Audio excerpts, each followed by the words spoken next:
Barbe Blanche, alias l'homme le plus fort du monde, celui qui pouvait faire trembler la planète entière avec son pouvoir, tenir tête à la marine au complet. Rappelez-vous, le narrateur nous dit que pendant cette bataille, il a encaissé 267 coups d'épée, 152 balles de pistolet et 46 boulets de canon. Et pourtant, il avance encore. Mais One Piece est un monde étrange, un monde où la force ne se résume pas toujours au point. Il y a certains pouvoirs qui trichent avec les règles, alors une question se pose.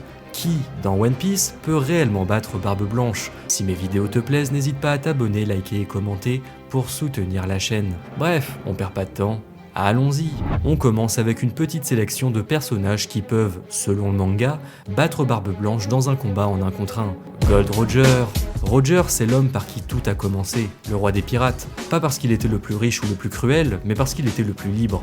Il n'avait pas de fruit du démon, seulement une épée, un sourire et une volonté qui écrasait tout sur son passage. Roger, c'était un homme qui avançait sans jamais regarder en arrière. Dans le manga, le rôle de Roger est clair. Il est l'homme qui a atteint la dernière île, qui a compris le monde et qui a choisi de rire plutôt que de régner. Même Barbe Blanche reconnaît sa supériorité symbolique. À Marineford, juste avant de mourir, Barbe Blanche confirme que Roger était celui qui avait porté le monde sur ses épaules, pas lui. La puissance de Roger, on la découvre dans le flashback d'Oden. On le voit affronter Barbe Blanche. Pas de mise en scène, pas d'excuses. Les deux hommes se frappent, leurs armes se touchent et le ciel se déchire sous la pression de leur acquis des rois. À ce moment-là, Roger est déjà malade, atteint de sa maladie incurable qui lui fait cracher du sang et vivre des crises de douleur. Si un Roger condamné fait jeu égal avec Barbe Blanche, il est logique qu'un Roger à son sommet l'aurait vaincu. Rox dit Xebec. Rox, c'est avant tout un fait simple que le manga confirme.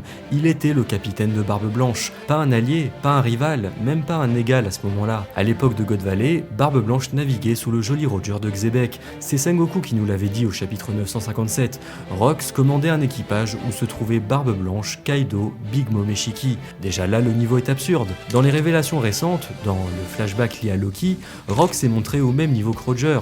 Pas au-dessus, pas en dessous, au même rang.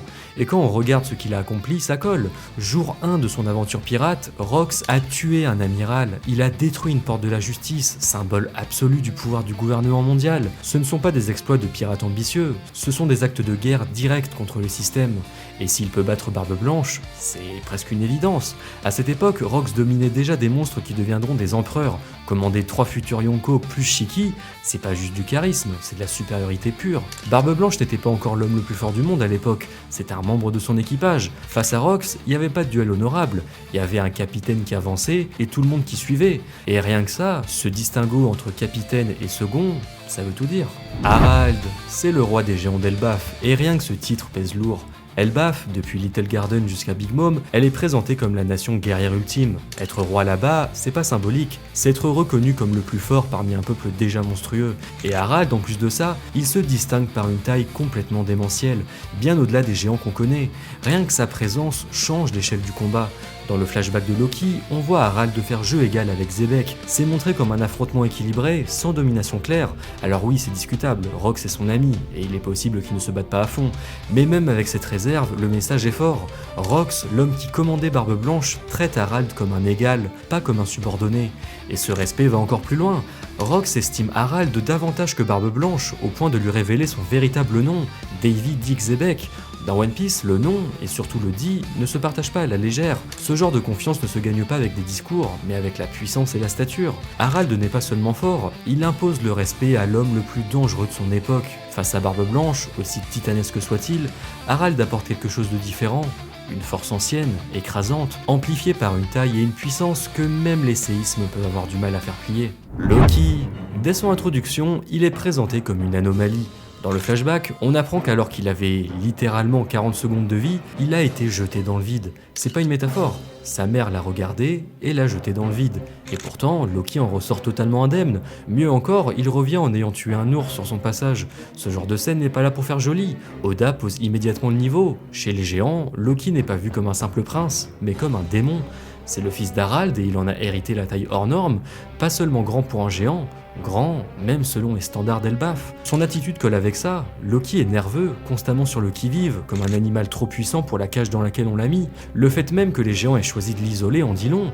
À Elbaf, on ne craint pas la violence, on craint ce qu'on ne peut pas contrôler. Et puis arrivent les 2 derniers chapitres sortis à l'heure où je tourne cette vidéo, 2 chapitres qui font basculer le personnage dans une autre dimension. On apprend que Loki possède un fruit du démon lui permettant de se transformer en dragon. Tout laisse penser au Nidhogg, même si c'est pas encore confirmé. Il peut voler, et comme si ça suffisait pas, il manie le Ragnir, le marteau divin d'Elbaf, capable de canaliser la foudre et la glace. Force colossale, taille titanesque, fruit mythique, arme divine. Non, c'est trop. À ce stade, la question n'est plus vraiment de savoir s'il peut battre Barbe Blanche. La vraie question, c'est de savoir qui, dans One Piece, peut réellement l'arrêter. Et honnêtement, au vu de tout ça, Loki pourrait bien être l'un des personnages les plus puissants jamais introduits. Alors dans les futurs chapitres, on va sûrement avoir de nouvelles infos concernant ses pouvoirs, un truc qui le nerf, genre il peut pas utiliser ses pouvoirs plus de 10 minutes ou un truc dans le genre, car s'il a aucune limite, j'ai envie de poser une seule question. Qui es-tu, Loki? Joy Boy, un personnage du siècle oublié. Donc par définition, on ne le connaît qu'à travers des traces, mais ces traces sont énormes. On en entend parler sur l'île des hommes poissons avec la lettre d'excuse à Poséidon. Puis son nom revient de manière beaucoup plus lourde à Wano, quand Zunisha affirme clairement que Joy Boy est revenu en ressentant le battement du cœur de Luffy. Déjà, ça place Joy Boy comme une figure unique, liée à quelque chose que même une créature vieille de 800 ans reconnaît instantanément. Sur Egghead, on a une nouvelle info, le nœud de Haki des rois. C'est pas un simple usage du Haki, c'est une empreinte, une volonté laissée dans le monde, capable d'être ressentie des siècles plus tard. Aucun autre personnage n'a montré ça, même Roger, même Barbe Blanche n'ont jamais laissé une trace aussi durable. Ça suggère une maîtrise du Haki à un niveau encore jamais atteint, quelque chose qui dépasse le combat pur. Et puis il y a l'évidence narrative, Luffy est clairement destiné à atteindre le niveau de Joy Boy à la fin du manga, voire à le dépasser. Pourtant, Luffy progresse déjà vers un sommet où il affronte des empereurs, des rois autoproclamés et l'ordre du monde lui-même. Si Joy Boy est le point d'arrivée, alors il est forcément au-dessus de Barbe Blanche, pas forcément par la brutalité, mais par l'impact. Joy Boy n'était pas juste fort, il faisait plier l'histoire, et face à quelqu'un comme Barbe Blanche, aussi puissant soit-il, cette dimension-là change complètement l'issue du combat. Im, le personnage le plus haut placé du monde de One Piece, on le découvre assis sur le trône vide, un symbole censé prouver que personne ne dirige le monde. Et pourtant, il y est. Ça veut dire une chose très simple, tout le système obéit à Im. Les 5 doyens ne sont pas les chefs, ce sont ses secrétaires. Rien que cette position le place au-dessus de tout, que ce soit pirate, marine, révolutionnaire, y compris Barbe Blanche. Ce qu'on sait de sa puissance est encore limité, et ce qu'on a vu est déjà énorme. Im décide de faire disparaître Lulusia sans bataille, sans avertissement, une île entière effacée en quelques secondes. Là où Barbe Blanche faisait trembler le monde par la force, Im agit à une autre échelle. Il supprime ce qui dérange, comme on efface une erreur. Et s'il peut battre Barbe Blanche, c'est parce qu'il ne joue pas au même jeu. Barbe Blanche était le plus fort des hommes, mais Im semble au-dessus de cette logique. Déjà si ça se trouve, c'est même pas un homme, mais aussi il est lié au siècle oublié, à Joy Boy, et au vrai pouvoir du monde. Im n'a pas besoin de gagner un duel. Face à lui, même une légende comme Barbe Blanche, c'est juste un chapitre que Im peut décider de refermer. Ok, maintenant on enchaîne avec quelques personnages que j'ai sélectionnés car ils ont un pouvoir totalement broken. Là, on parle pas de combat en 1 contre 1 contre l'homme le plus fort du monde, on parle de personnages qui possèdent un pouvoir qui peut, dans une situation alambiquée, malhonnête, frauduleuse, être en mesure de battre le grand Barbe Blanche. Magellan. Magellan, c'est probablement l'un des pires cauchemars que One Piece ait jamais montré. À Impel Down, il est pas présenté comme un boss final classique, mais comme une fatalité. Dès qu'il entre en scène, tout le monde fuit, pas parce qu'il est rapide ou impressionnant physiquement, même si bon, il nous fait flipper avec sa sale gueule, mais parce que son fruit, le Doku Doku no Mi, ne pardonne rien. Un contact, une goutte, et c'est terminé. Luffy, pourtant déjà très résistant à ce stade, s'écroule en quelques secondes au niveau 4 de la prison. Son rôle dans le manga est très clair, Magellan est la barrière ultime d'Impel Down, il garde la prison la plus sécurisée du monde, et Oda insiste lourdement là-dessus. Il a fait fuir Luffy, plus 2 anciens Shichibukai, plus le numéro 2 de la Révolution, plus le capitaine Baggy en même temps. Barbe Noire avec tout son équipage est neutralisé en un instant. Pas de combat épique, pas de tension. Magellan attaque et tout le monde tombe. Ça montre bien que ce pouvoir ne respecte ni les primes ni les réputations. Ce qui rend Magellan si dangereux, c'est que son poison ignore la force brute. Barbe Blanche peut détruire une île, encaisser des dizaines de coups, continuer à avancer avec la moitié du visage visage arraché.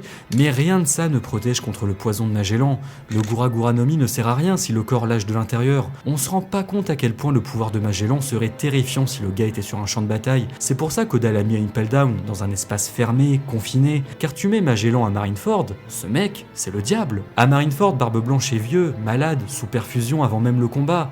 Il tousse du sang, fait des crises, et son endurance n'est plus celle de son apogée. Dans ce contexte précis, Magellan devient encore plus dangereux. Une seule ouverture, un seul contact, et même le plus fort des hommes est condamné. Boa Hancock, la détentrice du Mero Mero no Mi, celle qui peut pétrifier ses adversaires rien qu'en les charmant. Hancock, elle a une puissance qui n'a jamais été vue à fond, parce qu'elle n'en a jamais eu besoin. La preuve, Oda a dit qu'elle possède le Haki des rois alors qu'on ne l'a jamais vue l'utiliser jusqu'à maintenant. Elle ne cherche pas la domination, elle protège Amazon Lily et Luffy, mais quand elle agit c'est radical. À Marineford, elle transforme sans effort des vice-amiraux, des pirates, détruit des pacifistas et se promène littéralement au milieu de la guerre. Elle n'hésite pas, elle frappe et elle repart. Son statut de Shichibukai n'est pas décoratif, elle le mérite pleinement. Mais face à Barbe Blanche, est-ce qu'elle a ses chances? Tout peut se jouer sur une seconde. Si une attaque de pétrification touche, même partiellement, le combat bascule. Un bras pétrifié, un mouvement bloqué, et le grand Barbe Blanche qui se repose énormément sur sa force physique devient vulnérable. Barbe Blanche c'est un monstre de puissance, mais une statue reste une statue. Hancock ne gagnerait pas dans un long combat, mais avec une ouverture, elle peut renverser le combat de la manière la plus propre possible. Mais là vous vous dites, mais attends, on parle du grand Barbe Blanche, du très grand Barbe Blanche. Comment un homme de sa trempe pourrait tomber sous le charme d'une petite impératrice de bas étage? Eh bien, j'ai envie de vous dire qu'on ne connaît pas toute la vie privée de notre cher Newgate. Et si je peux faire mon journaliste d'investigation, au vu du petit margoulin qu'il était quand il voyait Shaki se balader sur la rue chantablier, au vu des activités suspicieuses qu'il entremettait avec ses infirmières le soir sur le Moby Dick, au vu de tous les casinos qu'il possédait et, qui dit casino, dit strip club, au vu de tous ces faits avérés et vérifiables, n'est-ce pas? Tu me dis qu'Hancock elle arrive devant Barbe Blanche et elle le transforme en statue en le charmant, eh ben j'ai envie d'y croire. N'oublions pas que le grand Barbe Blanche reste un homme, un grand homme, mais malgré tout un homme. Sugar, c'est l'un des meilleurs exemples de personnage totalement broken dans One Piece. Elle a pas de puissance physique, pas de haki, pas d'expérience de combat, et pourtant, son Obi no Mi, c'est pour moi le fruit du démon le plus dangereux jamais introduit dans l'œuvre. Un simple contact suffit pour transformer n'importe qui en jouet. À Dressrosa, on voit clairement que son pouvoir fonctionne sur des combattants expérimentés, des pirates aguerris, des officiers puissants, et le pire, c'est même pas la transformation, c'est l'effacement de la mémoire. Une fois transformé, le personnage cesse littéralement d'exister aux yeux du monde. Alliés, ennemis, famille, tout le monde vous oublie. Vous imaginez à quel point c'est diabolique comme pouvoir? Surtout quand on se rappelle de la philosophie de Luffy et de Roger sur les rêves, sur la transmission, quand on se rappelle les derniers mots d'Iluluk. Non, Doflamingo c'est vraiment la pire des merdes. Quoi qu'il en soit, son rôle à Sugar, il est central dans l'arc Dressrosa. Même si elle reste en arrière-plan, sans elle, l'empire de Doflamingo ne tient pas. Et sans Usopp, l'arc se termine mal, très mal. Oda montre clairement que la victoire ne vient pas d'un combat, mais d'un instant de chance. Et contre Barbe Blanche, c'est exactement le même principe. Il peut être le plus fort, le plus respecté, le plus redouté. Si Sugar pose sa main sur lui, tout s'arrête. Plus de Yonko, plus de légende, juste un jouet obéissant à un contrat. Bon là, vous voulez un exemple de situation où ça pourrait se produire? Barbe Blanche, vieux et malade, a besoin de matériel médical. Barbe Blanche fait appel à Doflamingo pour lui trouver du matériel médical. D'ailleurs, il y a une case dans le manga où on voit que l'équipement médical de Barbe Blanche a l'air de venir d'une entreprise appartenant à Doflamingo. Il y a son joli Roger dessus. Doflamingo envoie ses meilleures infirmières sur le Moby Dick. Doflamingo dit à Sugar de les accompagner. Sugar se fait passer pour une stagiaire en médecine et demande à prendre le pouls de Barbe Blanche. Barbe Blanche accepte. Adieu Barbe Blanche. Ça serait la défaite la plus brutale et la plus silencieuse possible. Pas de séisme, pas de dernier discours, juste un monde qui oublie que Barbe Blanche a un jour existé. Et dans One Piece, ça, c'est pire que la mort. Jewelry Bonnie, l'un des personnages les plus mystérieux du manga en ce moment, même après l'arc Egghead. Son pouvoir c'est de manipuler l'âge des gens, un pouvoir bien dangereux. On sait qu'elle peut aussi créer des futurs alternatifs et faire sûrement d'autres trucs, mais pour le moment on n'a pas plus d'infos. On sait toujours pas comment s'appelle son fruit du démon d'ailleurs. Quoi qu'il en soit, Bonnie, elle peut transformer des adultes en enfants ou en vieillards et affecter directement leur état physique. Et Barbe Blanche, il dépend énormément de son corps. Sa force, son endurance, sa capacité à encaisser viennent de là. Si Bonnie le rajeunit brutalement au point de déséquilibrer son corps, eh bien tout s'effondre pour le petit Barbe Blanche. Plus de puissance, plus de contrôle. Ce qui rend Bonnie terrifiante, c'est que son pouvoir court-circuite le combat. Pas besoin de toucher fort, pas besoin de gagner un échange de coups. C'est le même principe que pour Sugar, elle modifie l'état même de son adversaire. Avec de la chance, du timing et un minimum d'ouverture, Bonnie peut battre Barbe Blanche sans réellement l'affronter. Bon, j'imagine que vous voulez un scénario où ça pourrait se produire. Bonnie se fait passer pour une orpheline. Bonnie supplie Barbe Blanche de la prendre dans son équipage. Barbe Blanche accepte. Non, attends. Il y a que des hommes dans l'équipage de Barbe Blanche? Ils recrutent que des hommes? Disons que Bonnie se travestit en homme. Ouais, non, c'est une idée de merde. Bon, vu que Barbe Blanche ne veut pas d'elle dans son équipage, elle attend la nuit, elle se faufile sur le Moby Dick, elle se fait passer pour une servante, elle atteint la chambre de Barbe Blanche où celui-ci est en train de dormir comme une fleur, elle le chope, elle le transforme en gamin. Voilà, adieu Barbe Blanche. Perona. Perona, c'est l'exemple parfait du pouvoir qui ne touche pas le corps, mais l'esprit. Son holo-holonomie envoie des fantômes négatifs capables de plonger n'importe qui dans une dépression immédiate. Les victimes se sentent inutiles, faibles, incapables d'agir, et ça fonctionne sur presque tout le monde. À Thriller Bark, elle neutralise une énorme partie de l'équipage sans combattre. Même des personnages solides mentalement, comme Zoro et Sanji, y tombent par terre. Il y a Kusop qui résiste, et uniquement parce qu'il est déjà négatif de base. Ce détail montre bien que la résistance n'est pas une question de force. Le rôle de Perona est intéressant parce qu'Oda s'en sert pour rappeler que la volonté peut être attaquée autrement que par le haki. Elle est l'arme parfaite contre les combattants confiants, fiers, portés par leur réputation. Barbe Blanche est extrêmement fort mentalement, mais il porte aussi un poids énorme. Ses fils, son équipage, sa responsabilité. Si Perona réussit à fissurer ça, même brièvement, le corps peut suivre. Elle gagnerait peut-être pas, mais imagine, Barbe Blanche y reçoit une lettre de Shaki qui lui dit « je t'aime pas ». Il a le cœur en miettes et là Perona elle attaque. Eh bien, dans ces circonstances très précises, Perona vient de mettre à genoux l'homme le plus fort du monde sans même lever le petit doigt. Momonosuke. Ah, le petit Momo. Alors je sais, vous vous dites mais ça n'a aucun sens. Laissez-moi vous expliquer. Aujourd'hui, Momonosuke n'est pas un monstre de puissance, et le manga ne cherche jamais à nous faire croire le contraire. Mais tout, absolument tout dans son écriture, crie le potentiel immense. Il est le fils d'Oden Kuzuki, l'un des seuls hommes à avoir réellement blessé Kaido, un samouraï capable de tenir tête aux plus grandes légendes de son époque. Rien que cet héritage-là pèse lourd. Son fruit du démon, même s'il est considéré comme un échec par Vegapunk, on voit au Wano qu'il permet à Momo de se transformer en dragon identique à Kaido. Vol, flamme, corps gigantesque, résistance monstrueuse, il possède déjà les bases d'un pouvoir de Yonko. Et contrairement à Kaido, ce pouvoir n'est pas acquis par la brutalité, mais par la responsabilité et la volonté. Le passage à l'âge adulte accélère encore les choses. En devenant un adulte, Momo obtient non seulement un corps capable de supporter cette transformation, mais aussi une présence qui commence à rappeler celle des plus grands. Zunisha le reconnaît comme un véritable seigneur. Ce genre de reconnaissance n'est jamais anodine dans One Piece. Ce qui rend Momo vraiment dangereux à long terme, c'est sa trajectoire. Il marche sur les traces de son père, et dans One Piece, l'élève et l'héritier dépassent souvent le maître.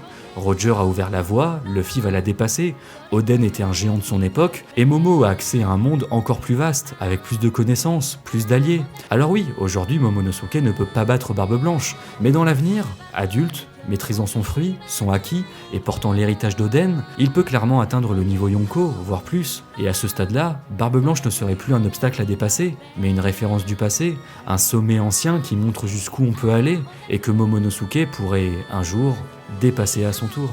Et voilà, des légendes, des monstres, et aussi des personnages frauduleux au pouvoir complètement injuste. Barbe Blanche restera toujours l'homme le plus fort de son époque, un pilier que même la mort n'a pas effacé, mais One Piece nous montre que la force prend plein de formes, et que même les plus grands peuvent tomber selon le contexte. Maintenant la vraie question c'est vous, est-ce que vous êtes d'accord avec cette liste? Est-ce qu'il y a un personnage que vous auriez ajouté? Ou au contraire, quelqu'un qui n'a rien à faire là selon vous? Dites-moi qui, et surtout pourquoi, parce qu'au final, c'est ça aussi One Piece. Des débats passionnés, des théories, et une œuvre qui continue de vivre à travers ceux qui en parlent. Sur ce, je vous souhaite la bonne vie, profitez de la vie, et profitez de vos proches, et surtout n'oubliez pas... One Piece wa... 実在する